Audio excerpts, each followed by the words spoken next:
Welcome to the Pleasant Peninsula Podcast, where Dan and Steve slow talk you through our outdoor adventures.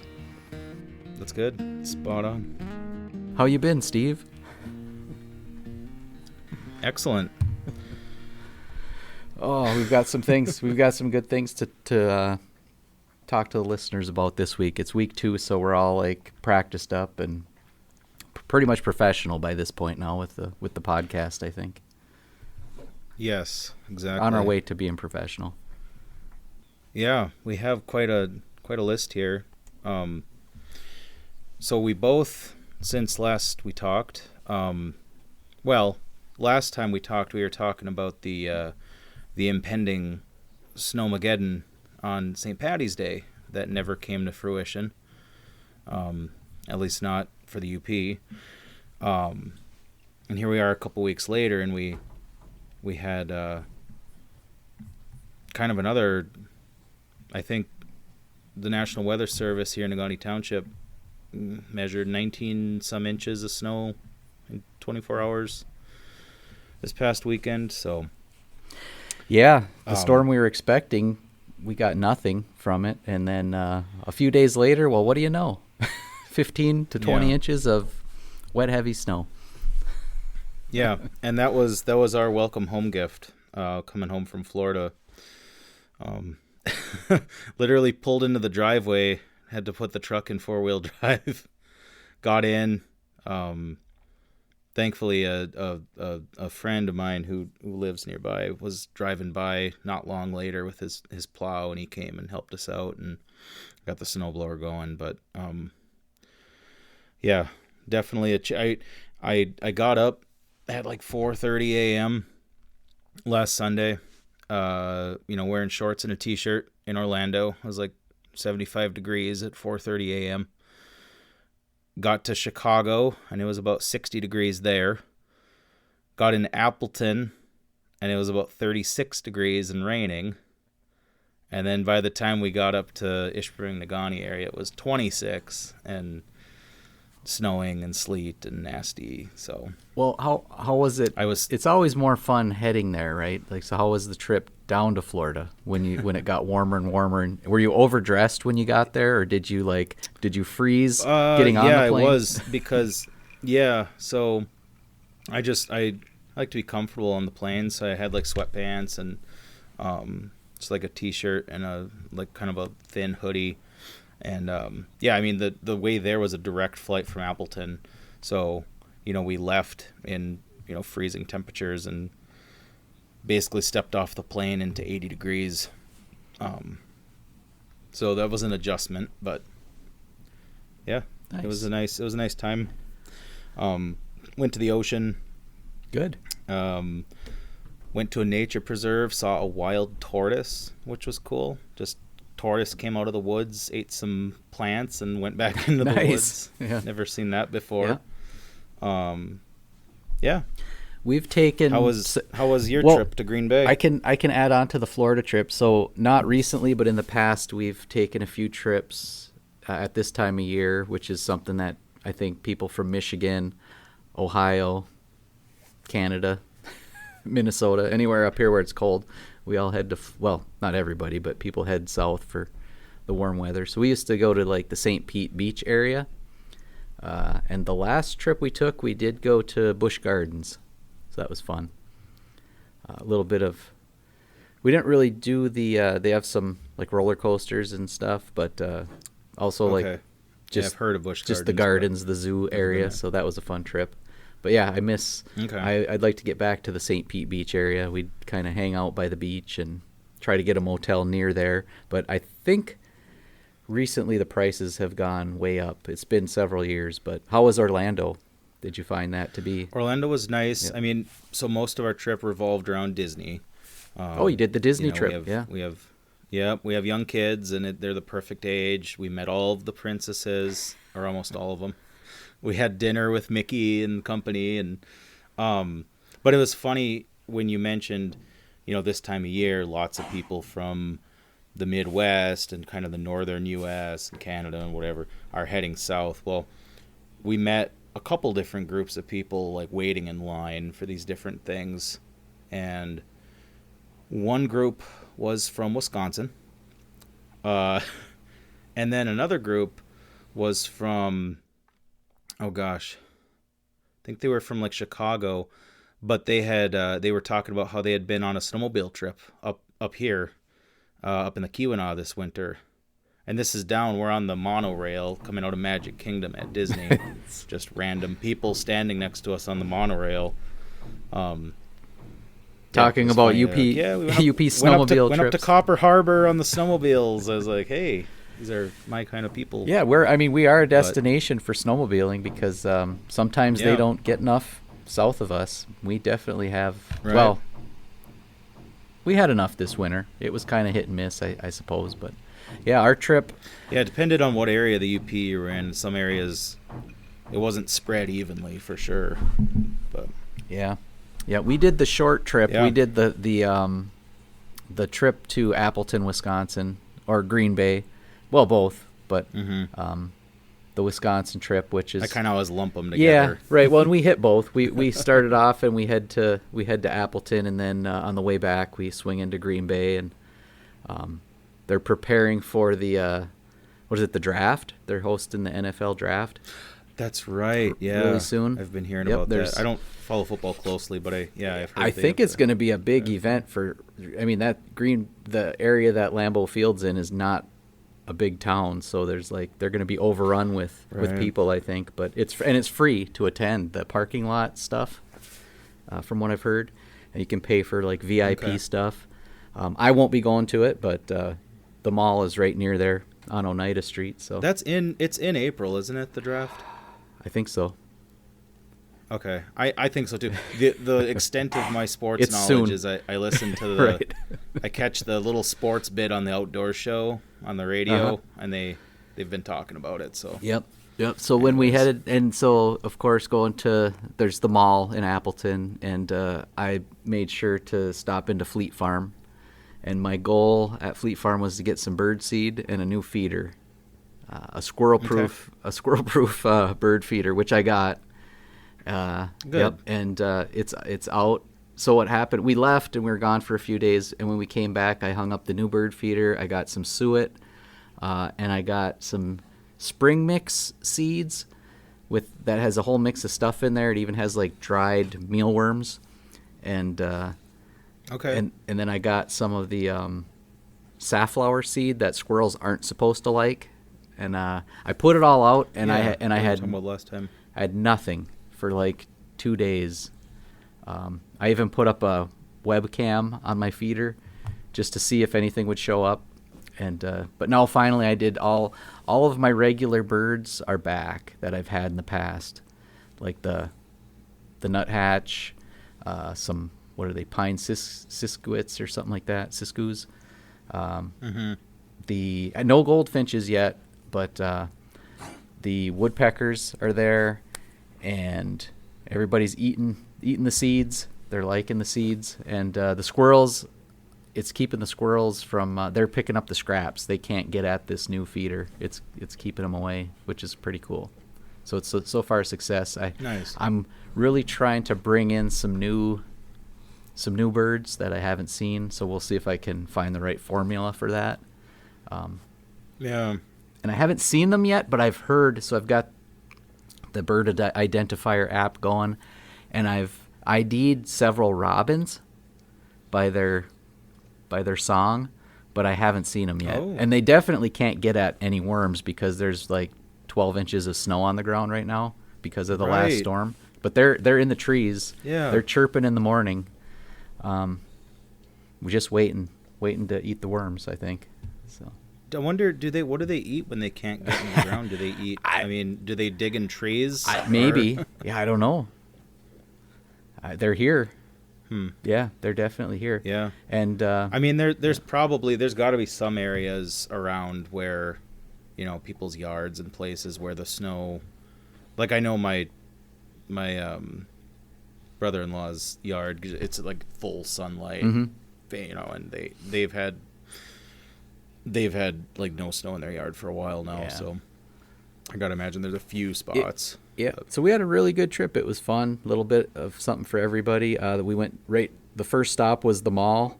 Fox River Mall, and I have to say I saw something that I hadn't seen before, and I had to remember to tell.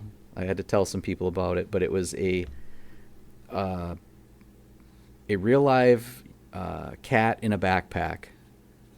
So someone had a backpack with the window, like it was made for this. It was made to carry your cat around in a backpack, and they had an orange cat in there, and he looked like he was just hanging out, having fun at the mall, which is it was super busy. It was a very busy mall day. So there's a cat in a backpack carrying him around the mall. Oh my gosh. Yeah. Yeah, we were in Appleton for a night before we flew out, and we went to the mall. Did not see any cats in backpacks. Yeah. What was kind of cool is our hotel down in Orlando actually had a resident macaw, a red and green macaw that lived on a perch. I guess the bird, it's like their mascot at this hotel, and it's like a 25-year-old parrot, and from what I hear, I guess he has his own room at the hotel that he stays in. But down in the lobby, they had like some little ponds, kind of like water fountain ponds, and like kind of landscaped a little bit. And then there's just this parrot on his perch, just kind of there to go visit. So that was neat. Yeah. Yeah. I mean, the Green Bay Appleton circuit, that's our default spring break trip. Mm-hmm. That's pretty much what we've done every year. This was my first year going somewhere distant for spring break in many, many years, so it was interesting. Yeah, the southern trips are fun. You got to plan for them for sure, and if you're willing to get a flight, or if you can afford it, those rates are going up and down. So yeah, but definitely a good time. Lots of people do it. Yeah, it was definitely nice to see the sun and reminder of what's to come here. It's interesting. Yeah, so I've been, to the different parts of the southern U.S., southeast, southwest. This was the first time though that we went to a nature preserve and just did kind of a short hike, and it's really interesting seeing how similar a lot of the plants and animals are, but also how different. Like we got out to this, it was like an overlook, little wooden boardwalk thing that kind of ended like in a swamp area, and then there was a bigger lake you could see beyond it. And I'm looking out in this swamp, and it's got, it reminded me of bass fishing in the Sylvania Wilderness last summer, just like these little backwaters, lily pads. Mm-hmm. And I was just thinking it looks almost identical, but there's probably alligators and like Burmese pythons and who knows what else. But yeah, it was a good trip. Glad we did it. Happy to be back though.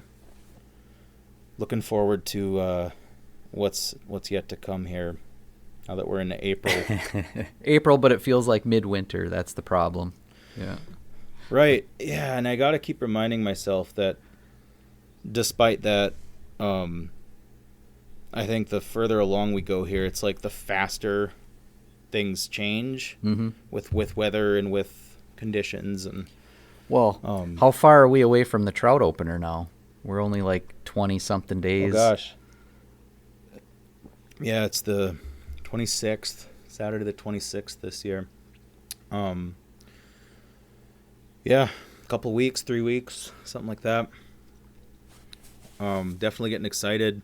Hoping, I don't think ice on the lakes will be an issue. Usually, a lot of the smaller trout lakes, they tend to thaw out faster than some of the bigger lakes.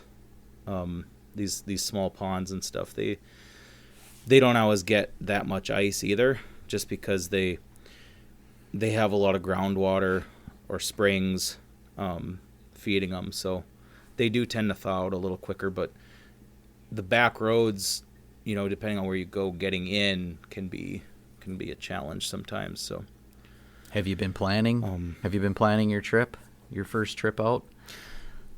Yeah, well, I mean, I planned the bulk of it last fall. I'm I get kind of obsessive with this, but yeah, just trying to work out the details. Like, well, if the weather's really bad, here's plan B. If I can't if I can't drive down this road, am I going to cross country ski in and pull my kayak behind me? Mm-hmm. Or, just wear some waders and hike in or something. But a lot of it's waiting to kind of see what the roads are like and snow conditions. And I've been surprised before. I remember in 2022, I had gone out for a drive. We didn't go very far that year. We just went down by Gwyn area, but I went for a drive like a week or two before, and all of the spots I wanted to hit were still frozen up. And I remember the next week, it was like 2 or 3 days before the opener, I went out, and we had a really warm day, warm windy day, and the ice kind of just dispersed. Oh, good. And but one thing about that is, you obviously don't want to be rolling up to a lake with your open water equipment and find it covered in ice. Mm-hmm. And of course, if there is ice, it's probably not safe to walk on either. So, but if you can time it right, the fishing can be really good right after that ice. Like, there's a period like right after the ice leaves that can be, I don't know what it is. I don't know if it's just kind of reoxygenating that upper layer of water, but the fish really seem to I haven't tried be active. I haven't fished that, but I'm gonna try. I want to try that this year to get out right at when the ice leaves, and see how I do with that.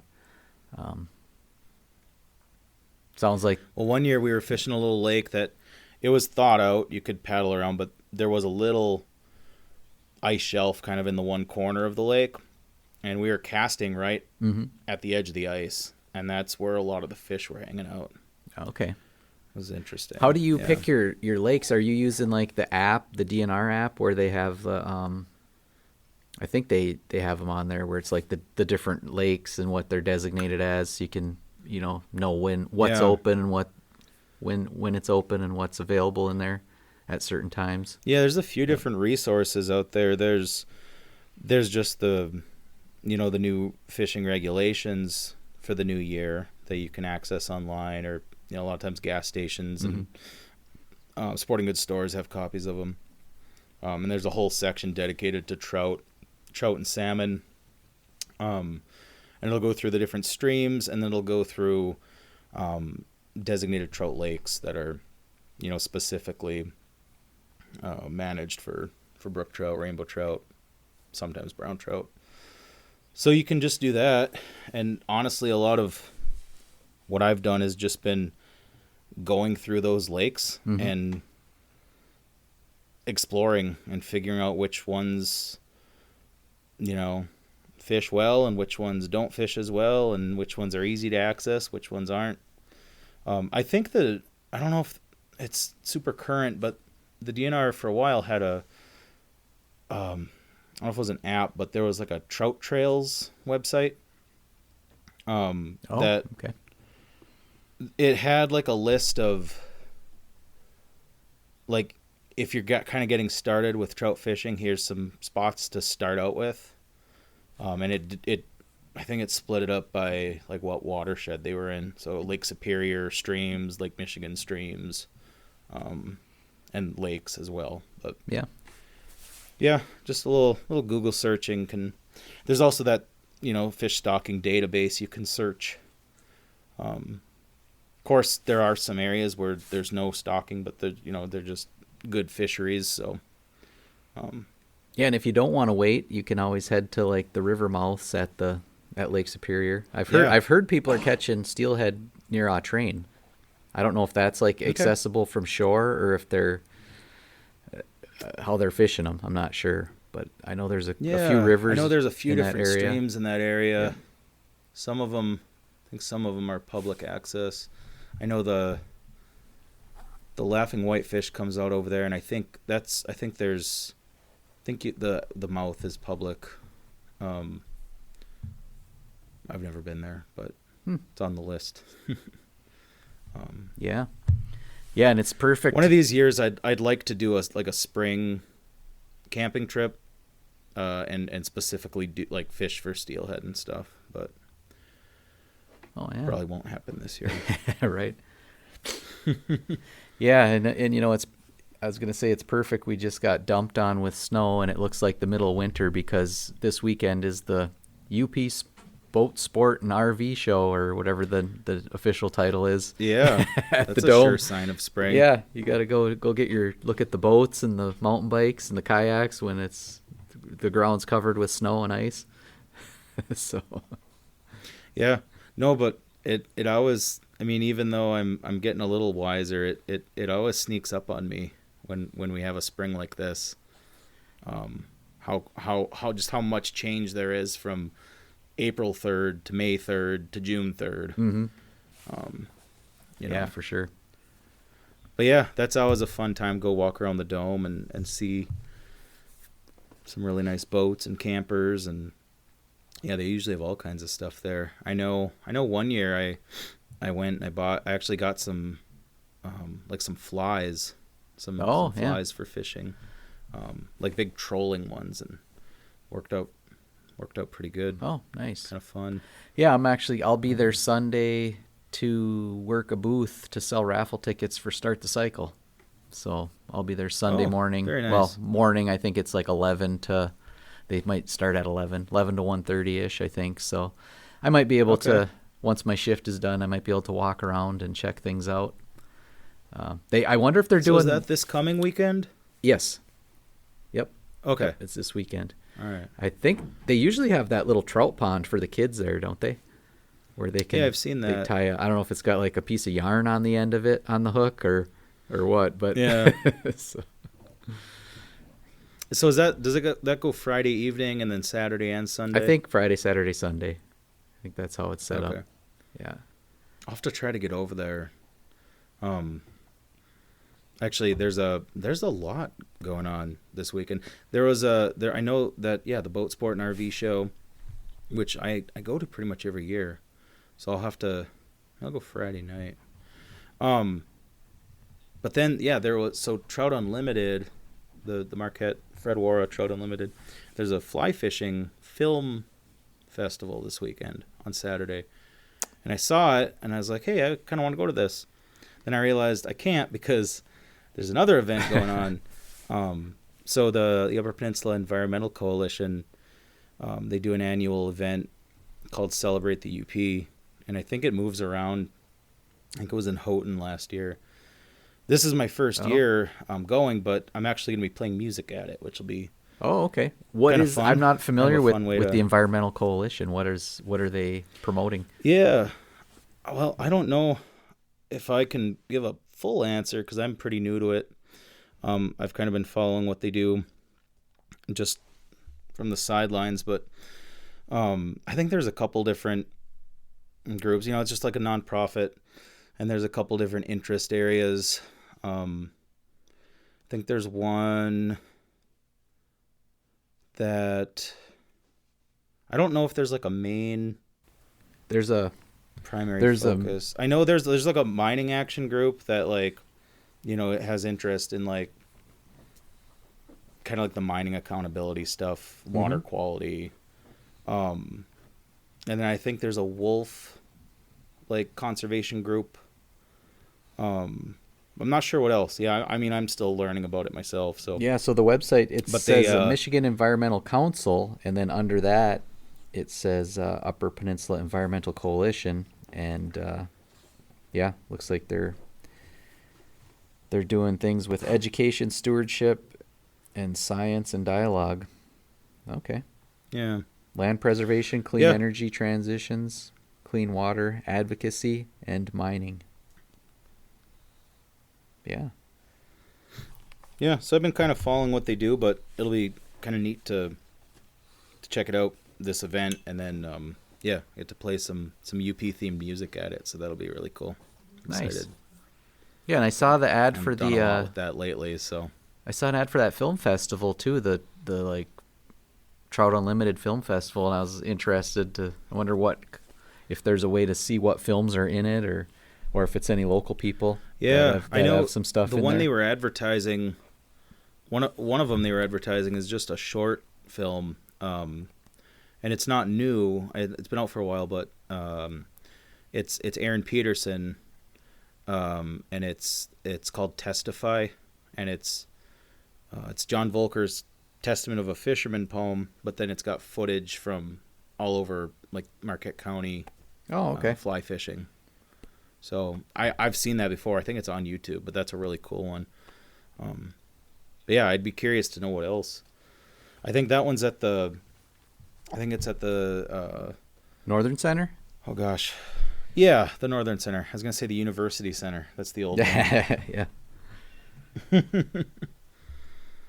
Yeah, very good. Yeah, lots going on in Marquette this weekend. It seems like lots of happenings and stuff to get you excited about. Mm-hmm. About the changing seasons. And it might be above. I think it's going to be above freezing. So in the meantime, while all this is going on, the snow will be slowly melting. They had the bridge closed. Yeah. It's kind of away from here, but all of that ice that I was in Manistee, and the trees were coated with a layer of ice on Tuesday, and you know, the sun was shining. You know, it was kind of neat to see it, but apparently the bridge was also coated with a layer of ice, and then it started to fall off and smash cars, and they had to close the bridge. So yeah. Till this morning. Scary. I saw there was a video of that, the Mackinac Bridge. That is some cars coming, and yeah, and this just giant piece of ice falling. A couple 100 feet up probably. Yeah. So when we flew back, we got in Appleton, and it was just raining. And when we got to the north side of Green Bay, I could see the trees were, they were all coated in ice. The roads were still just wet. But then by the time we got to like Crivets and some of those little towns, as you're kind of getting toward the border, like there were power outages. Like you could see a lot of the gas stations and businesses, like all the lights were out. The power lines were coated with ice. Thankfully we were able to get home okay. The roads weren't terrible, but yeah, seeing like down in Gaylord, some of the damage down there is just insane. And it froze up, and it hasn't quite warmed up enough to thaw it yet. So, right. I know they're dealing with huge power outages and downed trees, and yeah, it'll be some areas. They said it could be a couple weeks for them to get their power back. So I've heard. I think Petoskey Harbor Springs was out, but they're back. A lot of that area is back today with power. At least the town area, but anywhere around there is still off. So yeah, it's really tough for that area. I think it was declared a state of emergency for them too. Right. Yeah. Like, how do you even deal with that much ice buildup if it's not? I mean, you kind of have to just wait for the weather to warm up. Yeah, and the trees, it was knocking down all the branches on the trees, and the tops of the trees are falling off and blocking the roads and filling up people's yards and taking down power lines. That's bad. Yeah, that's usually, you think about living in the Midwest or the Great Lakes area, and you think about a place like Florida that gets hurricanes and crazy weather, and it's like, well, okay, we get snowstorms, but usually it's not that bad. But this was kind of a freak thing where it wasn't really the snow. It was just this freezing rain that coated everything and, shut down entire towns and shut down the Mackinac Bridge for multiple days. I think there was like a tiny window each day where it opened, but... Well, they said Sault Ste. Marie ran out of gasoline at the gas stations because they couldn't deliver it to them. I saw that. Yeah, and they had to switch. I think they were going to start bringing in diesel from somewhere in Green Bay instead, go the long way. Yeah. Well, there was Marquette's high school robotics team made it to like one of the higher levels. I don't know if it's higher than the state championship or it's part of the state championship, and that was in Saginaw. So their team was trying to get down there, and I heard that like the robotics coach had the robot. He was transporting the robot and went to the bridge and couldn't get across, so had to like turn around and go all the way back through Wisconsin down Oh around my gosh. Chicago, and then That's a long trip. oh yeah, and the other thing was then so there was like severe storm warnings the further south you went towards Chicago on some of those days too. But yeah, so the robotics team is trying to get to their finals so they can move on to the World's Championship. But they got to be there to compete, I guess. So yeah. Right. Yeah, that bridge is such an important connection. Yeah, when they close it, you realize what happens when they close it, you know. Right. It's crazy to think about. I mean, it's pretty not all that long ago that wasn't there. I mean, Yeah, was it the 50s? you know, yeah, mid 50s, I think. Of course, you know, things were a lot different back then, but yeah. There's a short YouTube video I found on that, on how they pushed that through. It was like, oh, I'm going to get the name wrong. It was like Soapy Williams or some politician that really pushed for it. And and just how that kind of happened, and that it was the ferry company. You know, you had to go back across on a ferry, and then they put the bridge there, and they're like, well, we'll put the ferry company. You guys can have some property down the way, but I pretty much put them out of business, I think, at that point once there's a bridge. So.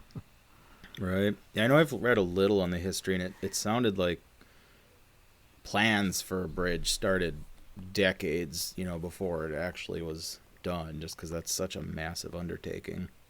Have you ever been stopped where you couldn't get across and have to stay the night or wait? No, thankfully. I mean, I haven't really crossed much in the winter. I think I know there've been a couple times we've been concerned about like the winds, but I think the worst was I think like semi trucks and stuff had to have an escort. Oh, okay. Go across with them, but just for normal vehicles, it was fine. I got stopped one time. I was heading down there for work, and on the way back, I couldn't get across. They closed it till about 5 a.m. the next morning, and so I woke up and saw it was open and just took off and headed back. But what was going on that they closed it? I think it was just weather related, high winds or oh, okay, yeah. It was a weather related thing. Yeah, that's always, it's a neat area, and it's such a cool structure if you've never, you know, been across it. But so it had a ceremony in 1954. Officially began. The bridge was it opened to traffic on November 1st, 1957. Okay. Yeah. I was gonna say 56. I was a year off. Ah, okay. Yeah, that's definitely a neat structure. Yeah. For how big it is, though, you think, man, it's kind of delicate. Right. Because, I mean, how do you... I was reading, too, like, the grates that you can drive on in the one lane, a lot of that has to do, I guess, with airflow and being able, you know, for it to shift properly. And when they're jammed up with ice, I think that causes issues too. So. I thought that the Iron Bay bar in Marquette had grating, like used like grating that was removed from the bridge, and they used it. It's in there. I don't know if it's part of the tables, but I've seen those. Yeah. I think I don't know if it was MDOT or some, you know, state entity was when they were replacing the grates a number of years ago. Auctioning off pieces of the old grate. Mm-hmm. And I think you're right. I think Iron Bay, I don't know if it's in their tap room maybe, or if I forget. I know I've seen them there, but yeah, I think they did like some kind of, you know, epoxy. I don't know what the word is, but basically encased pieces of this green, you know, Mackinac Bridge. It's kind of, you know, cars drove on for many years. Something neat to see, yeah. Yeah. Well, so just on a personal note, I wanted to throw out. So there's I guess it's a collection, an annual collection that comes out of writing themed around northern Michigan in the UP. A lot of poetry, some prose and short story type stuff. Photography is a piece of it. But it's called the Walloon Writers Review. I think Walloon Lake is the namesake there. So I've submitted some things previous years, just some short things I've written. I think some song lyrics one year. But this year I wanted to. I had been working on some writing over the years here, and I had a short story. It's a fishing story, of course. So I submitted that, and I got that published in there this year, which was exciting. Nice. And yeah, it's a really cool. I was reading through some of the other stuff in there, and it's a really good collection this year. Not that the other years aren't, but just lots of really good writing. Lots of, you can definitely it definitely evokes the spirit, I think, of adventuring, I think, across the northern part of Michigan. But yeah, just wanted to throw that out there. It's called Casting for Ghosts. So, and I think, where can people find that review at? So it's, well, you can Google Walloon Writers Review, but I think Snowbound Books in Marquette has copies of it, or will have copies of it. I know they really try to get it into local bookstores when possible. So is it it's a published hardcover? Is that how they do it? Yeah, well, it's just a paperback magazine. No, it's a paperback, but I don't have it down here with me. But it's a paperback book. It's about, I think this year's is around 200 pages, and I don't know how many contributors there are, 75 or something. There's quite a few. Okay. Quite a few from the UP also. I know there was a woman from Ishpeming who had a short story in it. I think a couple people from Marquette, a couple people from the Escanaba area. Yeah, and there's some really nice photography too, nature-based photography. But yeah, just kind of a neat thing, whether you like to read or write or, are into photography, and for people who want to submit to it, it's pretty inexpensive. I think they charge like a $5 fee or something, just like a reader's fee, for the people who are going through and making the selections. But okay, yeah, kind of a neat thing. Yeah, that's it. That's this year's Walloon Writers Review, 9th edition. 9th edition. Are you in the 9th or? Yeah, if this is, it's March 21st, 2025. They've got on here. So yeah, and I think so. One of the editors of the review, they try to do like events, with contributors when they can. Of course, a lot of it's based in the northern lower, so some of them are hard to get to. But I think the Ishpeming Carnegie Library might be doing an event this year with some of the contributors. So I don't know details yet, but definitely would be neat, and I think something. Have you submitted anything to like any other publications? Like, does the Marquette Monthly do that? Do they take writings, or is that just their staff that writes stories? I'm not sure. I think I looked into it once. I think you can send story ideas to them, but I don't know if there's a specific process for submitting creative writing or a piece of fiction or but yeah, I know there are a few others throughout the state I'm not as familiar with, but yeah, I just kind of stumbled on this one probably 6 or 7 years ago.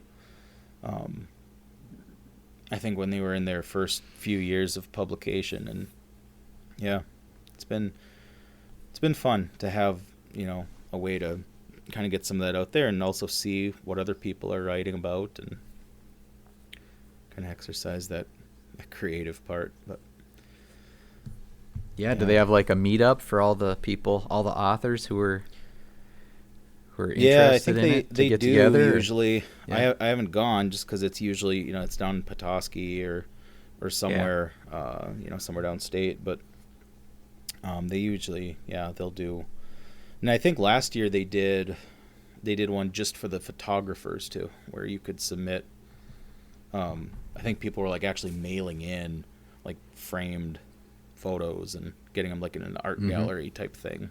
So nice. Yeah, definitely worth checking out again. Whether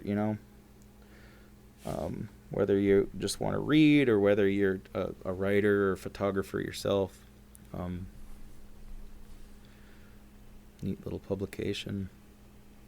Yeah. And you said you were also playing music at the UP Environmental, UPEC, UP Environmental. Yeah, the Celebrate the UP. It's called. That's Coalition. This Saturday. Yeah. And I think most of it's. I think it's open to the public. I think they start off with a board meeting. I think around 10. And most of it's at the Peter White Library. And then there's different different events throughout the day. There's a keynote speaker and some different. I think there actually is a poetry, kind of a mini poetry festival that's part of it. Because I saw Marty Ackett's. I say if there's poetry, Marty's probably there. Yeah. Marty will be there. Yeah, Marty was an interview in my Saving Our Theaters documentary or theater documentary film that I had. He was a really good. He kind of narrated the whole thing, basically talking about his experience with the Vista Theater in Negaunee, and then Peter White Public Library and the things he's like adult. I'm gonna say it wrong. Adult activities, but adult coordinator. For I was going to say that too. Adult library. Programming or something. Programming, that's the word, not activities. Yeah. Yeah. So. Yeah, he kind of wears a lot of hats, I think, but right. Yeah, so he'll be there, I think, on Saturday. But yeah, cool. What's going on? I did that. That reminds me of something. So on our trip to Appleton, I did something that I haven't done in a really long time, and that is I went to Guitar Center. Okay, yeah. I've been playing I have an acoustic, I have a few electrics. I've collected over the years, you collect pedals and amps, and I haven't been playing a lot lately, but about, let's say 5 to 10 years ago, I went through a phase of going to Guitar Center, and I picked up a couple guitars, and I'd pick up a few pedals when I went down. Haven't done that at all. And this time we were down there, and I was like, you know what? I've been playing a little bit lately with a friend, and I was like, I was avoiding getting into the pedal board and the electric guitars, just playing acoustic. But I got back into working with the pedals and watching videos, cool. And I was like, well, now I got to get one. So I ended up. So what kind of I ended up doing some research and going there, and I ended up getting a reverb pedal. Okay. A TC Electronics, I think, makes it. It's has a bunch of different reverb settings. So I've played with it just a little bit, but it's a nice addition to the pedal board with some delay and other ones. I have a flanger, and so the music I was playing way back was like 90s. So you have to have a flanger to play Nirvana. Yeah. And you have to have I didn't realize this till later, but I ended up getting the Big Muff distortion because that's like a lot of Smashing Pumpkins in that. It's like a real gritty, crunchy distortion. Yeah, I actually have like a mini Big Muff or something like that. But it sounds. I've seen that one. Sounds it's like it. Silver and black and red, right? Yeah, this one it is. Mine's white. Okay. So I might have the wrong name on it, but yeah. So I picked up the reverb pedal, and now I have to stop myself because it's like, it turns into you start researching and collecting different pedals and chasing different sounds. It's a rabbit hole. So I got to ask, now that we're on the topic, what kind of guitar or guitars and amp setup are you playing with? Well, I have a Les Paul Studio, that from probably like 2010, I think it might be the vintage of that, because I think they stopped making them for a little while, and they recently came back. They're recently in production again. So I've got that, and then I have a couple Fender Strats. Mm-hmm. My father-in-law plays, and so he would, as he cycles through guitars, I would pick up his used ones, Mm-hmm. and sometimes he'd want them back. I'd sell them back to him, but so I have a couple Strats, and Cool. and then I have a ESP. When I want to get into the heavy metal, I've got an ESP LTD Okay. guitar that has some Seymour Duncan pickups. Very nice. So yeah, the acoustic I have is just like a entry level Fender Mm-hmm. cutaway, like electric with a cutaway. Yeah. So I started. That's another thing. So while I was in Guitar Center, I decided I want to just try out some acoustic guitars, and I picked up a Taylor that was with a price tag of $3,999. And it sounded like it sounded a little bit better than the cheap Fender I have. It wasn't enough to justify purchasing it, Right. which I wouldn't have anyway. But yeah, so you can get carried away with acoustic guitars too. Right. I know. And So- yeah, some of them, it's tricky because some of them you're paying for a name, but Mhm. there is a point too where the build quality is just I've always I have a collection myself. I have See. I'm down to less electric guitars than I've ever had. I have my main go-to is it's an Ibanez RG, which I bought in high school, sold in college, found at Jim's Music in Escanaba 4 years later after we had moved back to the Upper Peninsula. And I knew Yeah. it was the same guitar because there were some dings, and there was a spot where the inside of the case had kind of left like a black mark on the back of the neck. And then I think I checked the serial number on it, and I think I had a picture saved somewhere. And I was like, yeah, that's the guitar. So I bought it back. So your guitar ended up, whoever you sold it to traded it in to Jim's? because I or- sold it yeah. on Craigslist in college, I think 2013, and then 4 years later, I found it again. So I have that one. I keep that. Now that we're into music talk, I'm just gonna roll with it. Keep that down in Sure. drop C for heavy stuff. And then one of my favorites. And this is my only other electric at the moment, but it's a little Squier Telecaster. Entry level, I think brand new. They're under $200. But I found this thing downtown Ishpeming in a flower shop. So I was picking up flowers for my girlfriend, now my wife, and the owner, her husband, had some guitars and other music stuff he was trying to get rid of. So she had these guitars out for sale. And she wanted, I think, $50 for it, and ended up getting it for $40.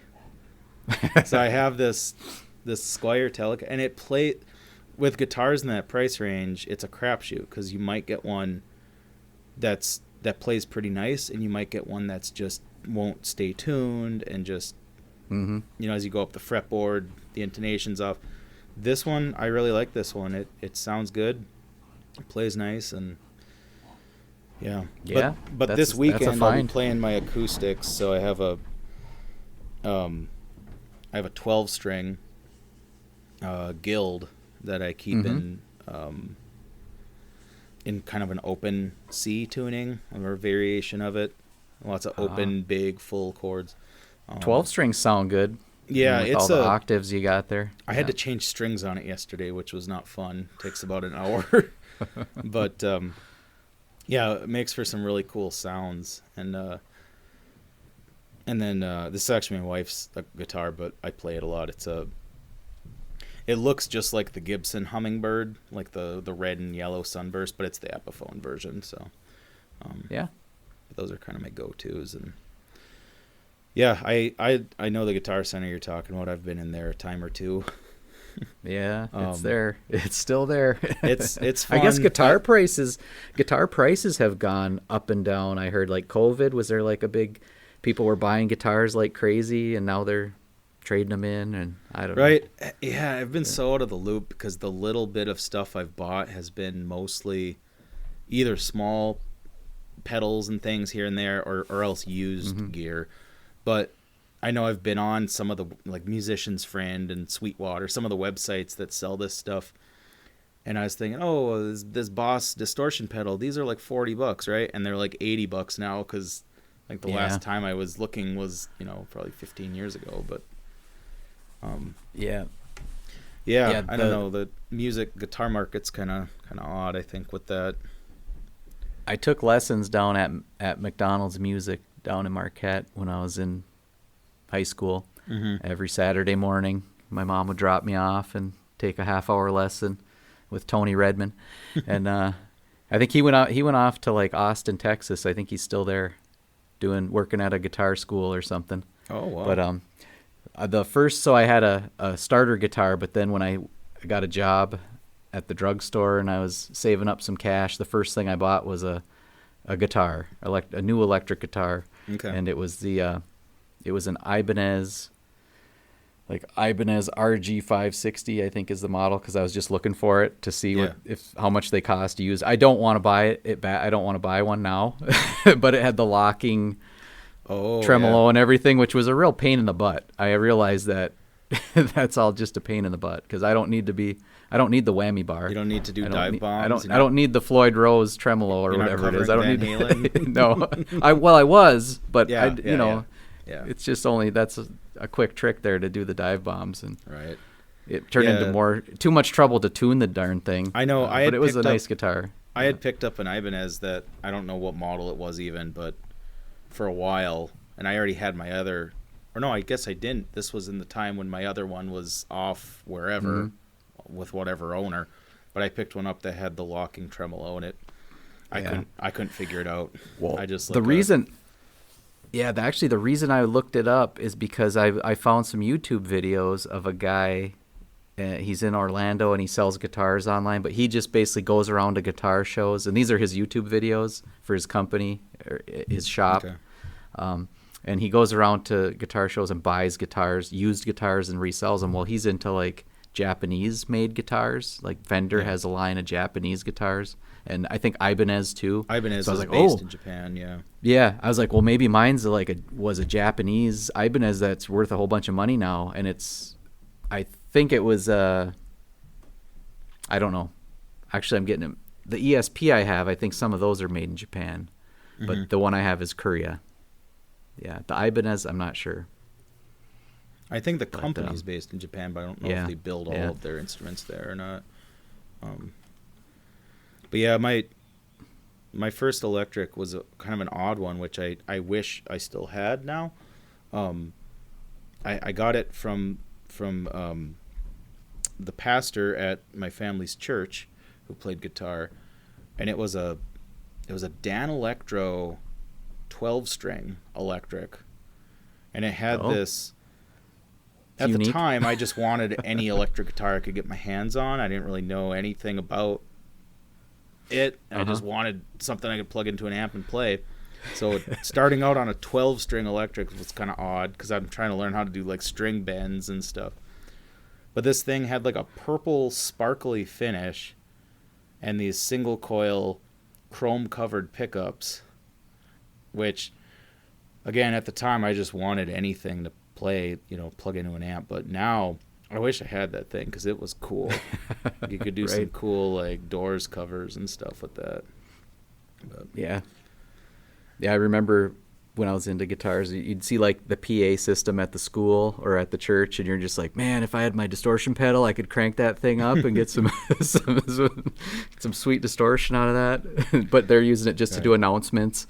And, well, it's funny because when I started my career and had like, a real adult job, I told my wife, I'm going to buy a big amp. I'm going to get like a half stack Marshall or something. Oh, yeah. Marshall. I didn't end up getting that, but I did. I bought a used a tube amp, a Black Star 2x12 60-watt tube. So it's a pretty big. That's pretty loud. Yeah.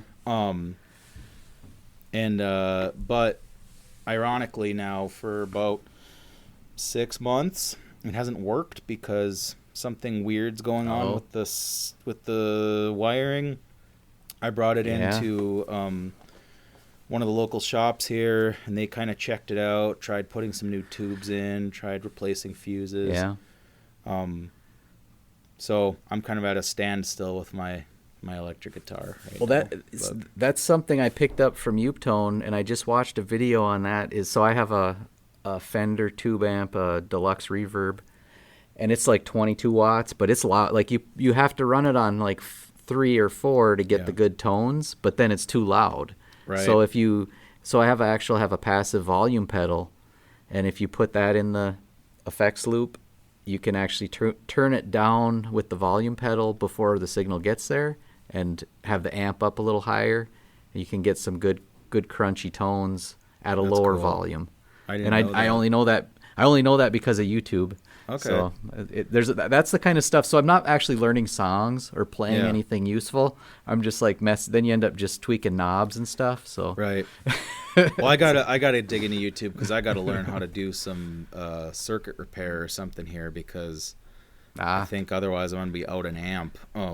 Ooh, yeah. I've thought about. I mean, I bought it used. It wasn't super expensive. I'd like to keep it going if I could, but yeah, I don't know. I got to dig into it, or I have thought about. It's overkill for what I need, and maybe getting a small tube amp. But I know electronics, and I've got some meters, and I can do some soldering and stuff. But I haven't really. I've tried repairing one of my amps, and then I ended up giving it to somebody who knew what they were doing, as far as changing capacitors and stuff in there. And and then he got it all set up for me. I got it back, and my daughter, who was probably 3 at the time, basically knocked all the tubes out of the back because it was in the basement where she was playing.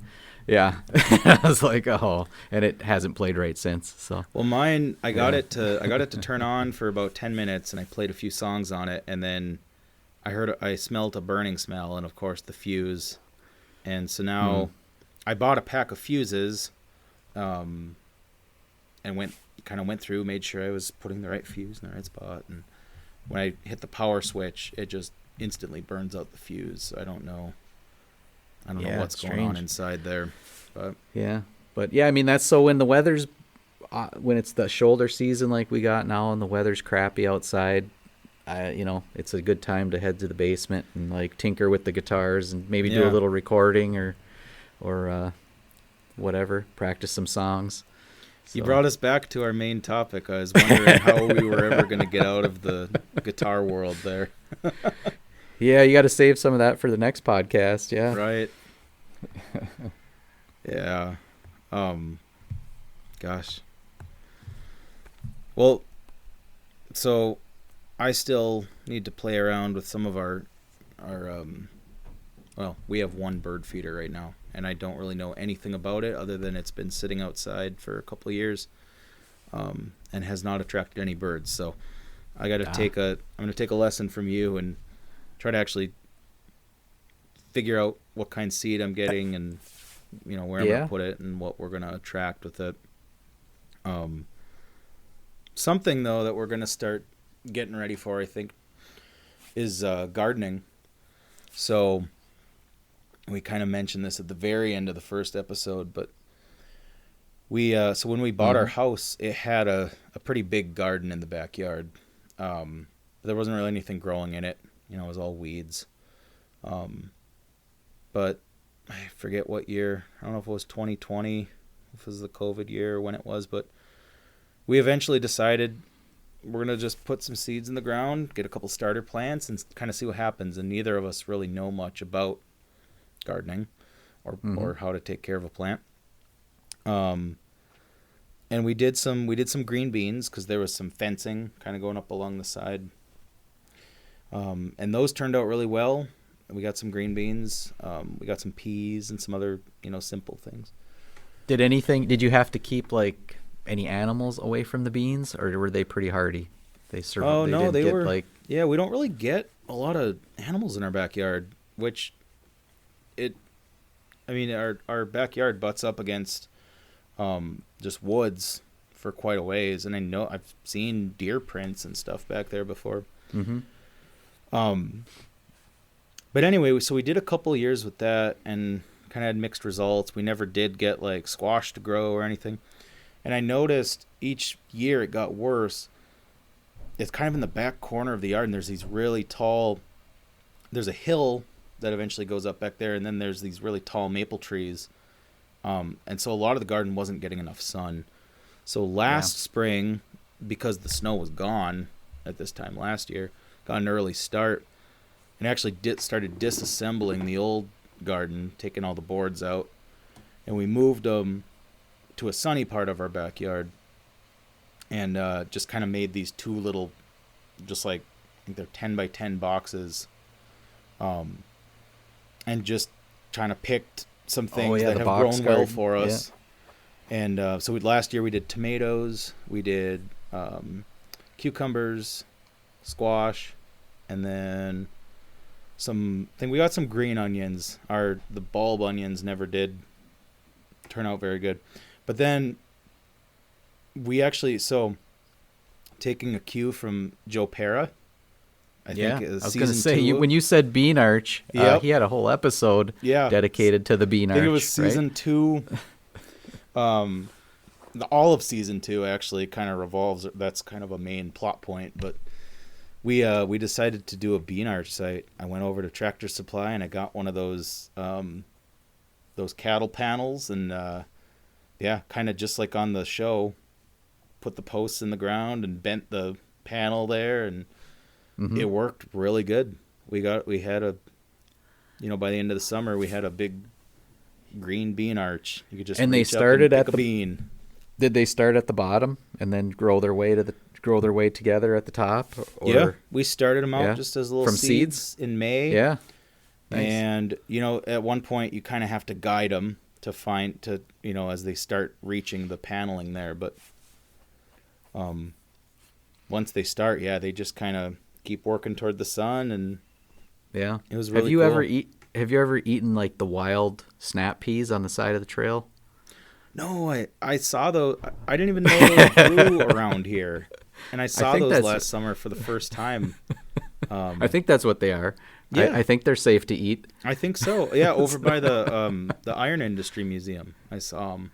They're all along there. I've run across them. Yeah. But my gardening experience. So we had our house. We had a house in Negaunee Township that we sold and moved from. But when we moved into that, there was they had like an area with, I think, 2 boxes built up. It was all fenced in, and I wasn't into gardening at the time and didn't really have a desire, so I tore it all apart and so I could park my camper there, unfortunately. So then fast forward maybe several years later, and COVID, we're in our new house in Marquette Township, and COVID hits, and it's like, hey, just for fun, let's make there's a little spot where there's some sun. And, well, actually, I should say right when we moved in, there was the previous owners did have a little garden patch where they had a compost pile. Okay. And I ended up flattening that all out so I could park my camper there. And it wasn't a real sunny area anyways. But next to that was a spot where I thought this would be a good spot to make a little garden.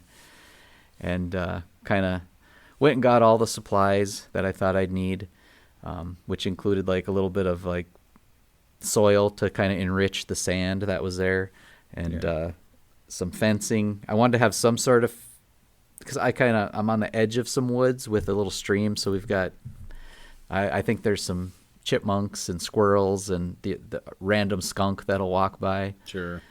So I figured I'd have to protect my garden, and we bought a bunch of seeds, and I think I was probably a couple $100 into all these supplies for the garden.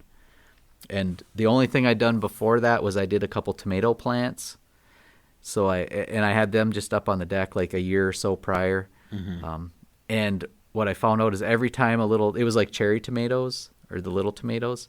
And every time one would grow, before I could pick it, an animal would eat it, like a squirrel or something. Yeah. So I don't know if chipmunks eat those, or I don't know what was. I didn't catch who was eating them, but they were always gone. Maybe the birds were even getting at them. I don't know. So I didn't have luck with tomatoes, and then the garden was the same way. Everything I basically put in there got dug up, or something was, we tried.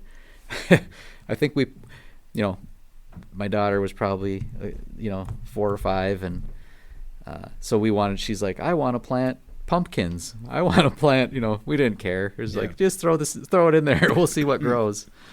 So I think we had some herbs, and I think like maybe basil was the only thing that grew that didn't get eaten.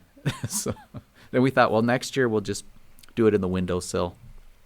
Like Just put a little herb pot garden. of basil, a little herbs. And I did cut some of that off and threw it in our spaghetti when we were eating it. So Yeah, we I don't know why we don't really have. We have we have oak trees in our front yard, and we have plenty of acorns, and there's squirrels around, and I've seen deer prints in the snow in the back before, and an occasional one of our dogs had a run-in with a skunk in our backyard once. Mm-hmm. So I know there's critters around. Yeah. But yeah, we've done okay. And when I relocated the old garden, the old one was big. It was probably 20 or 30 feet wide and like 40 feet long, maybe. Like, it was a pretty big rectangle. Yeah. And we just weren't using most of the space, and most of it wasn't getting sun anyways. So we just did these 2 10-by-10 boxes. And the only thing we had to do, and this maybe was part of the reason we weren't getting super good results too, we brought in I don't remember how many cubic yards, but we had Ishpeming concrete bring in a bunch of topsoil. And so my wife wasn't that happy with me, but most of last summer part of our front yard just had this big topsoil pile. Cause even I mean, we brought it down wheelbarrow load by wheelbarrow load, and filled in these new boxes, and we did like a plastic layer underneath, to try to prevent weeds and stuff. But most of the summer there was this kind of elevated dirt spot, so it'll be interesting to see what that looks like when the snow melts here. But yeah, you'll have to spread it out and put some grass seed over it. I did. I was able to lawn. use some of it to fill in some spots in the yard that needed filling in. But yeah, I don't know if we're gonna do a lot different with the garden this year. So what besides beans do you have in there? So what are you having year, success with? Well, beans. So the beans have always done well for us for some reason, and we're using the kind Joe Pera himself recommended, the Kentucky Wonders, they're called. Okay. Yeah, they turn out great. That's what I have to laugh about tomatoes too, because if you look at, there's like the big boy, and there's like some of the names, all the different ones. And it's funny, it keeps coming back to Joe here, but his Joe Pera's Instagram account, every post or almost every post features tomatoes, and I don't know if it's some kind of inside joke or something, but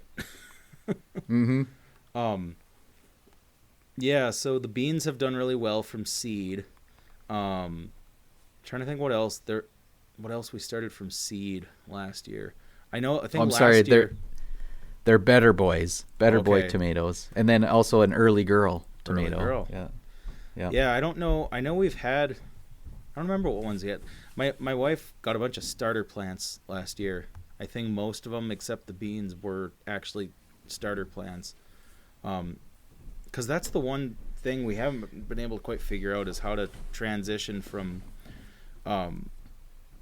germinating the seed inside while there's still snow on the ground, and then repotting them. We've done that, and we've gotten sprouts, and they look like they're healthy. And then I don't know, but a lot of them have not made it. So we've moved more toward using starter plants. But yeah, the tomatoes did really well. Lots of tomatoes last year. The beans just kept growing and growing, like through October, pretty much. It's starting to frost at night, and I'm like, I should probably pick the rest of these. Yeah. Yeah. So I mean, what we'll do different this year, but I worked at the Snyder's greenhouse for a few summers, so I could sell the plants and the flowers, but as far as growing them myself, once you bring them home, didn't really have too much experience in that. Yeah. It's nice. It's a fun hobby, and you can put a lot of money into it, but you can keep it simple. And if you have, a sunny area and just a 5-gallon pail or something, you can get a couple tomato plants. And Our biggest problem is there's too many trees around the area. yeah. It was too shady. There really isn't a good sunny spot for You a do garden. need a lot of sun, and that's one of the issues. Yeah. Even when we relocated, there's a couple trees that stick out kind of far. And one other quick gardening thing that was kind of fun, and I think this was in 2020 also, but had a lot of spare time that spring. Wonder why. Yeah. We so our back patio, whenever we'd get a heavy rain, we have a lot of sandy soil too, and it would wash sand down onto our back patio, which we didn't really, there's not like we sit back there or anything, but we didn't want that happening, like washing out, and worried about just how it would affect like the foundation of the house and whatever. And I had researched a little bit about like native wildflowers and stuff, through my teaching and stuff, talking about like native plants and things. But I found a local